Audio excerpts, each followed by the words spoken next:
Hello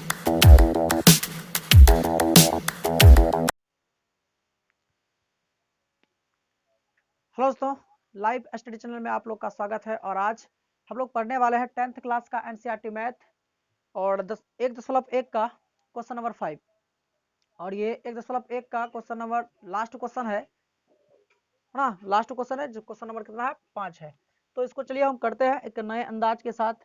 ठीक है, तो यहाँ पर देख सकते हैं यूक्लिड विभाजन प्रेमिका का प्रयोग करके ना, यूक्लिड विभाजन प्रेमिका का प्रयोग करके दर्शाइए कि किसी भी धनात्मक पूर्णांक का घन 9m 9m+1 या फिर 9m+8 का रूप का हो सकता है कि नहीं हो सकता है। तो कोई भी धनात्मक पूर्णांक जो होता है उस धनात्मक पूर्णांक का जो घन होती है ना, तो घन का मतलब जानते हैं ना, कोई भी संख्या का क्यूब। तो कोई भी संख्या का जो क्यूब होगा यानी कि पावर जिसका 3 होगा तो उसको हम क्या कहते हैं, घन कहते हैं। तो यहाँ पर कोई भी धनात्मक पूर्णांक होगा उसका घन करने पर, उसका क्या करने पर, घन करने पर, यानी उस संख्या का जब 3 बार गुना कर देंगे जो संख्या प्राप्त होगा, क्या उस संख्या को 9m 9m+1 या फिर 9m+2 के रूप में लिख सकते हैं या नहीं, इसी बात को प्रमाणित करके यहाँ पर सजाना है और यहाँ इसका आंसर भी बनाना है, इसी बात को समझाना है। तो सीधा सी बात दिमाग में रख लीजिए कि कोई भी घन पूर्णांक होगा ना, कोई भी धनात्मक पूर्णांक होगा उसका जब हम घन करेंगे तो उसको 9m के रूप में लिख सकते हैं। हाँ लिख सकते हैं। कैसे लिख सकते हैं, अगर आप बात अगर करें तो माना कि ये कोई धनात्मक पूर्णांक है ना, ये कोई क्या है, धनात्मक पूर्णांक है। तो ए को मान लीजिए कोई धनात्मक पूर्णांक है। आप यहाँ पर जो दिया है ना 9m दिया है, आप कोई भी देखिए, आप कोई भी मान के चले कि इसको आप कोई भी धनात्मक पूर्णांक होगा अगर उसका हम घन करें ना तो हम उसको 2q+1 या फिर 2q+2 इसके रूप में भी लिख सकते हैं, या तो फिर 3q+1 या तो फिर 3q+2 के रूप में भी लिख सकते हैं। कोई भी धनात्मक पूर्णांक घन करेंगे अगर, या फिर 4q+1 और 4q+2 इसके रूप में भी लिख सकते हैं, या फिर 5q+1 या फिर 5q+2 इस रूप में भी लिख सकते हैं। कोई भी धनात्मक पूर्णांक होगा, कोई भी धनात्मक पूर्णांक होगा उसको हम इतना सारा रूप में लिख सकते हैं। लेकिन यहाँ पर प्रश्न क्या कह रहा है कि उस घन पूर्ण मतलब कि वो जो धनात्मक पूर्णांक का जो घन करेंगे उसको 9m या 9m+1 के रूप में ही लिखना चाहिए। तो इस क्वेश्चन के अकॉर्डिंग हमको क्या देना होगा, उत्तर देना होगा। नहीं तो हम बहुत सारे धनात्मक पूर्णांक का घन करेंगे उसको हम बहुत सारे संख्याओं से मतलब कि बहुत सारे संख्याओं का मल्टीपल के रूप में लिख सकते हैं। यहाँ पर 9 के मल्टीपल के रूप में पूछ रहा है तो उसको हम इसके रूप में भी लिख सकते हैं। सारे धनात्मक पूर्णांक के जो घन होगा उसको हम 2q+2 का मल्टीपल रूप में लिख सकते हैं, या फिर 3 का मल्टीपल रूप में लिख सकते हैं, या फिर 4 का भी मल्टीपल रूप में लिख सकते हैं, 5 का भी मल्टीपल रूप में लिख सकते हैं। लेकिन ये बताइए कि यहाँ पर हमको 9m लाना है, क्या 2 का पहाड़ा में 9 आएगा कॉमन, कहीं पर नहीं आएगा। 3 में आएगा, हाँ 3 में आ सकता है, 3 में आ सकता है, लेकिन 4 में आएगा नहीं, 5 में आएगा नहीं। तो इसीलिए हम क्या कर सकते हैं कि ये जो कोई धनात्मक पूर्णांक होगा ना, ये कोई क्या होगा, धनात्मक पूर्णांक होगा, तो इसको हम क्या करेंगे, तो इसको हम 3q+1 या फिर 3q+2 के रूप में लिख सकते हैं और ऐसा यह लिखा जा सकता है। ठीक है, तो यहाँ तक आपको बात समझ में आ जाना चाहिए। अगर नहीं समझ में आए तो यहाँ पर फिर से इस वीडियो को पॉज करके आप देख सकते हैं, या फिर से वीडियो को चालू करके आप देख सकते हैं, इसमें आपको फिर से समझ में आ जाएंगे। ठीक है, थोड़ा सा ही बेसिक था कि कोई भी धनात्मक पूर्णांक हो, मान लिए ए है तो ए को हम 2q यानी कि कह सकते हैं कि 2 का मल्टीपल रूप, फिर 3 का मल्टीपल रूप, या 4 का मल्टीपल रूप, या 5 का मल्टीपल रूप के या 5 का मल्टीपल के रूप में लिख सकते हैं। तो यहाँ पर सबसे पहली बात इस सारा रूप में तो लिख सकते हैं, लेकिन यहाँ पर हमको दिखाना है किसके जरिए, 9m या 9m+1 या फिर 9m+8 के रूप में दिखाना है। बात वही हो जाता है कि अब 9 यानी कि 9 का जो पहाड़ा है वो 2 से भाग ही नहीं लगेगा, 9 के 9 में लगेगा नहीं लगेगा, और 9 इसमें कॉमन भी नहीं आ सकता है। लेकिन जो 3 का जो पहाड़ा आएगा, 3 में जो भी यानी कि 3 का 3 में जो भी डिजिट आता है, अंक आता है, इसमें 9 आपका कॉमन आ सकता है। इसीलिए है कि यहाँ पर हम क्या कर सकते हैं कि जो ए जो माने है, कोई भी माना कि ए कोई धनात्मक पूर्णांक है तो इसको हम 3q+1 या फिर 3q+2 के रूप में लिख सकते हैं। तो इस प्रश्न को हम आइए प्रॉपर तरीका से किस तरह से हल करते हैं। और एक बात कि मान के चलिए कि कोई भी धनात्मक पूर्णांक आप जब घन कीजिएगा, है ना, एकदम मान के चलिए यहाँ पर 3 है, अगर हम इसका क्यूब कर देते हैं, घन कर देते हैं, तो कितना आ जाएगा 27। तो 27 यहाँ पे अगर 9 कॉमन ले लेते हैं, 3 अंदर गया तो 9 3 27 होगा कि नहीं। इस 3 को अगर हम m मान लें, क्या मान लें m, तो 9m के रूप में लिखा गया कि नहीं। उसी तरह से यदि आप 4 ही ले लीजिए ना, इसमें क्या दिक्कत है, 4 का अगर क्यूब करते हैं तो कितना आ जाता है, 4 चौका 16 और 16 गुना फिर 4 करना, 16 चौका 64, तो 64 आ जाएगा आपका। और यहाँ पर 9 है ना, अगर 9 के 9 हम पढ़ते कितना बार, 9 7 63, तो 7 आ जाएगा और ये क्या हो गया, बच गया। अगर ये 7 को हम m मान लें, क्या मान लें m, तो 9m + 1 का रूप लिखा गया कि नहीं लिखा गया, लिखा गया। उसी तरह से अगर हम 5 का घन कर लें, 5 का घन कर लें, तो यहाँ पर क्या आ सकता है दोस्तों, यहाँ पर आ सकता है आपका 125 आएगा। और इसमें 9 का अगर मल्टीपल रूप में इसको लिखें, तो यहाँ पर आप क्या कर सकते हैं, 13 117, यहाँ पर अगर 8 जोड़ देते हैं, क्या जोड़ देते हैं, 8 जोड़ देते हैं, तो हो गया ना 125। तो इसके रूप में भी हम इसको लिख सकते हैं। तो देखिए कि 9m, इसको m मान लेंगे तो 9m + 8 लिख सकते हैं कि नहीं। तो कोई भी धनात्मक पूर्णांक होगा, अगर उसका घन करेंगे तो जाहिर सी बात है इसका रूप में लिखा जाएगा ही जाएगा, वो 100% है। लेकिन अब यह जो आएगा, ये 9m के रूप में तो लिख देंगे कोई भी घन पूर्णांक को, लेकिन यह आपका किस रूप में लिखा जाएगा, किसके मल्टीपल के रूप में लिखा जाएगा, यह बात पर ध्यान देना है। सब बच्चे को जल्दी समझ में नहीं आता कि सर हाँ 9m के रूप में लिखा जाता है, लेकिन आप ये 3q + 1 क्यों लिखें, फिर भी इसका मल्टीपल, जो मल्टीपल रूप होगा उसके रूप में तो सजाना होगा।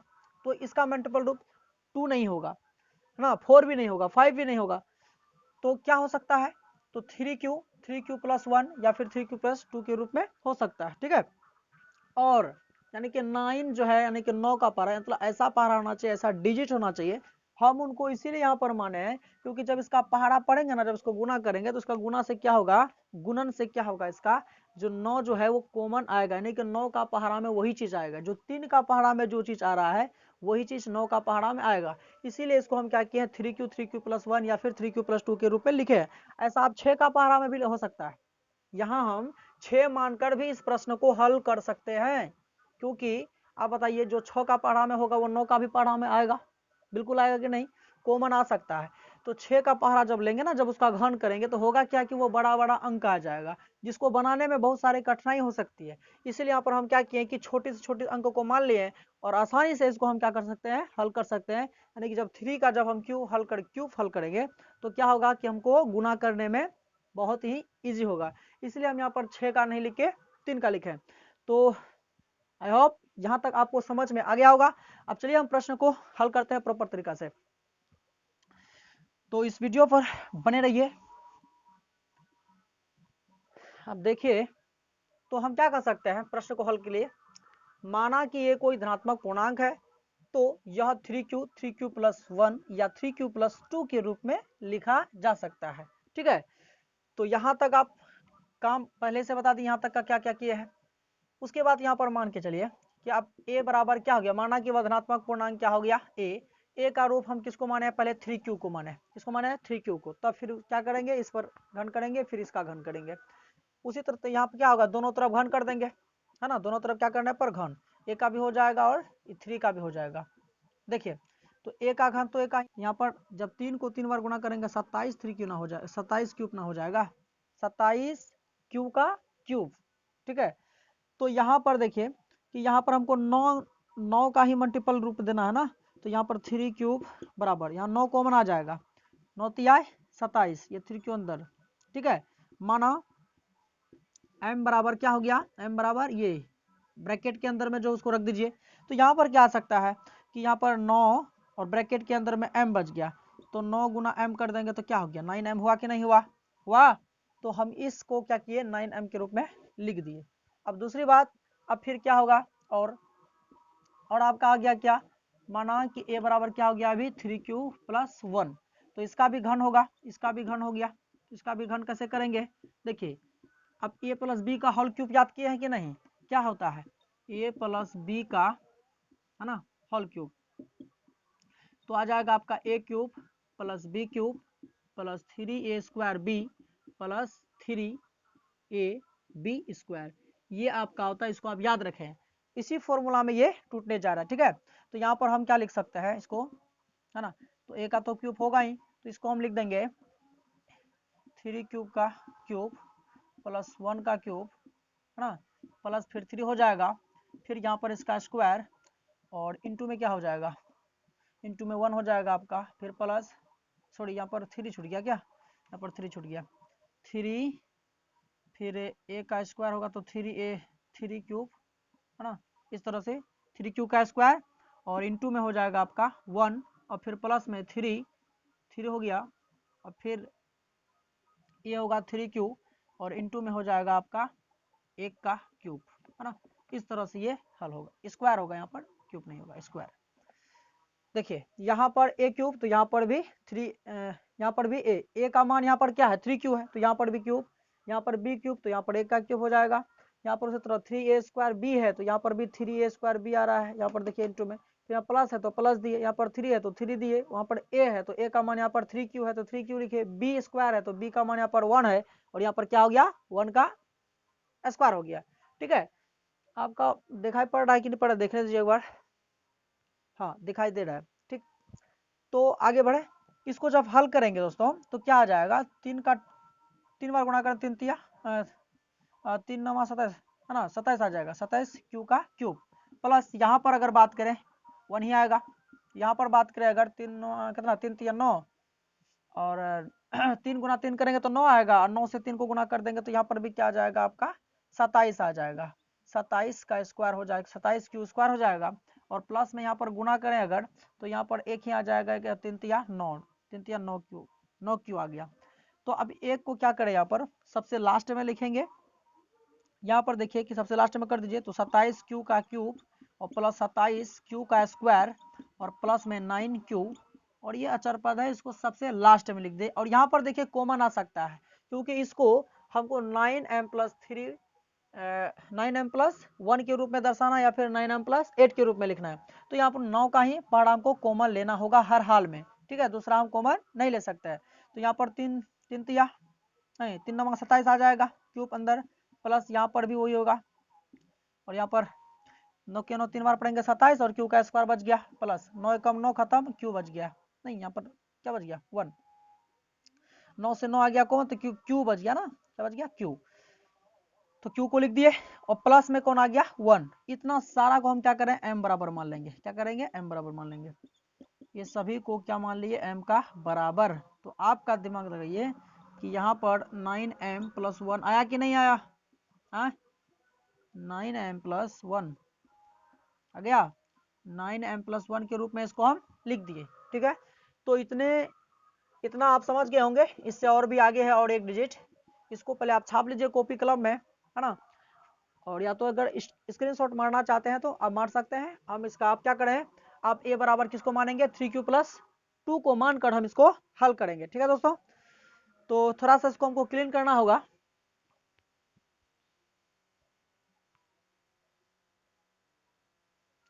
तो चलिए आप क्या करते हैं कि a का जो वैल्यू हो जाएगा आप क्या हो जाएगा 3q+2, तो 3q+2 को रखे, अब इसका भी क्या करना होगा क्यूब करना होगा, यानी घन करना होगा, तो a का घन तो आ जाएगा, इसका क्यूब आ जाएगा, और इसका जब घन करेंगे दोस्तों तो क्या आ जाएगा 3q+2। ठीक है, इसका भी घन करना होगा, और इसी रूप में लिखना होगा, इसको भी इसी फॉर्मूला के रूप में लिखना होगा। इसको हम कैसे लिख सकते हैं, देखिए यहाँ पर तो आपका a क्यूब तो आ ही जाएगा, यहाँ पर आ जाएगा 3q का क्यूब, प्लस यहाँ पर फिर आ जाएगा ये 2 का क्यूब, है ना, प्लस में 3 a का स्क्वायर, तो यहाँ a का वैल्यू आपका क्या है 3q है, तो इसका स्क्वायर हो जाएगा, और इंटू में आपका 2, अब प्लस में फिर आ जाता है दोस्तों आपका क्या 2 आ जाता है, यानी कि 3 आएगा, और फिर क्या हो जाएगा a आएगा, तो a का वैल्यू 3q, और इंटू में 2 का स्क्वायर, यानी b का स्क्वायर होगा, b का क्या होगा स्क्वायर।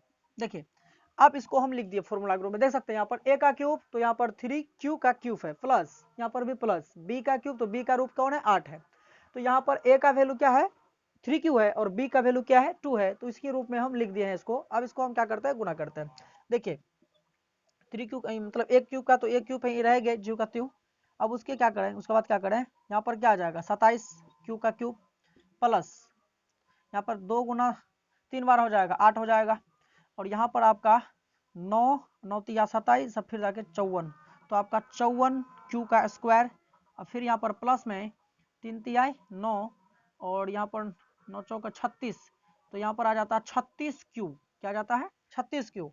तो आप यहाँ पर क्या कर सकते हैं, 1 क्यूब का 1 क्यूब बराबर, अब इस 8 को है ना जो अचर पद है उसको लास्ट में लिख दीजिए, तो यहाँ पर आ जाता है 27 क्यू का क्यूब प्लस 54 क्यू का square plus 36 Q plus 36 Q. अब बाद में क्या कर दें, 8 को लिख देते हैं। ठीक है, तो यहाँ पर आपको दिखाई पड़ रहा है कि नहीं, देखने दीजिए।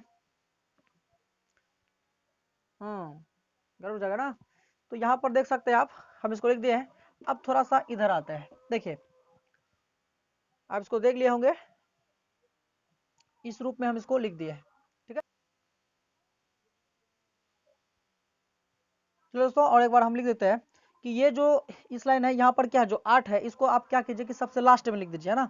सबसे लास्ट में a का क्यूब, तो a का क्यूब ही होगा 27 q का क्यूब और प्लस में यहाँ पर क्या आ जाता है आपका 54, क्या आ जाता है 54 क्यू स्क्वायर प्लस में हो गया आपका 36 क्यू, और जो 8 बच गया ना इसको आप लास्ट में लिख दीजिए, कहाँ पर, लास्ट में लिख दिए ना। अब यहाँ पर a क्यूब का a क्यूब बराबर, अब बताइए यहाँ का 9 कॉमन आ सकता है कि नहीं, सब में आता है। तो यहाँ पर क्या कर सकते हैं, 3 कॉमन लेंगे, 3 नमा 27 है ना, 3 हाँ 3 नमा 27 आ गया। यहाँ पर क्यूब का क्यूब अंदर चल गया, प्लस 9 छा का 54 का क्यू स्क्वायर हो जाएगा, 9 चौका 36 हो जाएगा, होगा कि नहीं होगा। और जो 8 बच गया उसको बाहर में लिख दीजिए। आप क्या कीजिए कि m का वैल्यू जो है, माना m का वैल्यू क्या हो गया, जो ब्रैकेट का अंदर ये सभी m का वैल्यू हो गया, क्या क्या हो गया, 3q का क्यूब प्लस आपका आ गया 6q का स्क्वायर और प्लस में आपका आ गया 4q। तो इसको हम m का वैल्यू मान लिए, तो यहाँ पर सीधा बात है, इसीलिए a का क्यूब बराबर क्या हो जाएगा 9m प्लस 8। अब इसे अगर इसे रख सकते हैं 9m प्लस 8। तो आप दोस्तों यहाँ पर देख सकते हैं इस क्वेश्चन को हम पूरी तरह से प्रूव्ड कर चुके हैं। ठीक है, अगर इस प्रश्न को अब और एक बार देख लेते हैं, है ना, तो आपको पूरा तरह से क्या होगा समझ में आ जाएंगे। अगर एक बार में समझ में नहीं आ रहा है, फिर क्वेश्चन क्या कीजिए, फिर इस वीडियो को फिर से चालू कीजिए और देखिए आपको समझ में आ ही जाएंगे, ये मेरा गारंटी है। ठीक है, तो ये क्वेश्चन का जो पूरा लॉजिकल तरीका था आपको उस तरह से हम पढ़ाए हैं। अगर बढ़ाना चाहते तो इससे कम समय में इसको हम हल कर सकते थे डायरेक्ट, लेकिन होता क्या, कोई फायदा होता, कोई फायदा नहीं होता। इससे होगा क्या कि आप जब कॉलेज लेवल में अगर मैथ रखेंगे तो वहां पर आपको यही सब क्वेश्चन का एक बुक ही मिलेगा, वास्तविक संख्या का एक बुक मिलेगा पूर्ण तरह से। ठीक है, और वहां आपको यही प्रश्न को गहराई से पढ़ना होगा, इसलिए थोड़ा सा हम डीपली इस क्वेश्चन को हल किए हैं। ठीक है, अगर यह वीडियो आपको अच्छा लगा है तो वीडियो को क्या कीजिए, लाइक कीजिए, और अगर चैनल में नए हैं, ठीक है ये नया चैनल है, आप देख सकते हैं सब्सक्राइबर भी बहुत कम होगा, तो इस चैनल को प्लीज आप क्या कीजिए सब्सक्राइब कर लीजिए और इस वीडियो को लाइक कर दीजिए। और हो सकता है अगर आपके दिल में थोड़ा सा भी मेरे प्रति अगर प्रेम की भावना है तो आप क्या कीजिए, इस वीडियो को दोस्तों में अपना शेयर कीजिए, और इसके लिए मैं आपका आभारी रहूंगा। ठीक है, थैंक यू, फिर मिलेंगे अगले वीडियो में।